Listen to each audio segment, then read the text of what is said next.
Putting trust and confidence. Yes. Hamza, let's come to you now. I mean, because earlier on you talked about your engagement with ICPC and compared to other government agencies and all that. Do you think that ICPC is doing enough when it comes to engaging with the public to encourage them?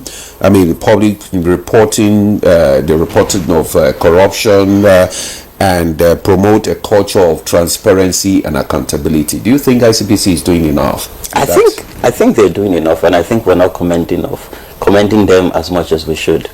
And this is plain truth. And even from the events, the chairman recently gave a keynote by the independent reporting organ ICIR.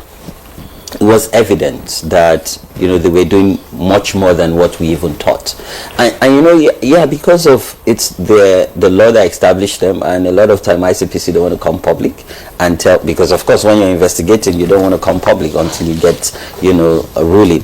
But I think by and large, one thing that we can use to also support them is to get the whistleblower bill passed. Why? Because, and I know that a couple of weeks ago there was a conference, this regional conference put together by my good friend Honora. And it's evident, and this is not just a Nigerian problem, it's a sub-regional problem. You must protect whistleblowers, you must protect people that are courageous and have come forward and want to work together with anti-corruption agencies to ensure that we recover resources. I know one thing ICPC is big at is asset recovery. I like the fact that he also talked about it's not just about recovering assets within the country.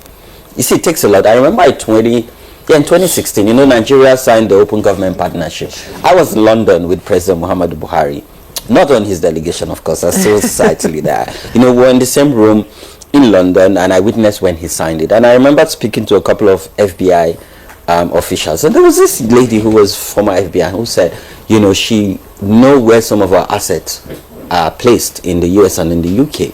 I was stunned, and she showed me evidence, and she wanted to meet with the right people, to help Nigeria recover these resources. So if you don't have whistleblower protection law, if you are not collaborating with our partners and friends in the international community, we have billions of dollars of our resources that are, proceeds of corruption that have moved to offshore accounts, to islands, to what we call safe havens. People are afraid because the syndicate is very, very powerful. Like you said, they're united for corruption. So we have to be united against corruption, So it takes a lot, but we must have the legal and regulatory framework. We must have a justice reform that ensures that when a proper investigation thoroughly carried out and charges are brought forward, we should not keep these cases in court forever, because what it does, it erodes public trust, because you want public support, you want to continue to enjoy public trust, and because when you do that,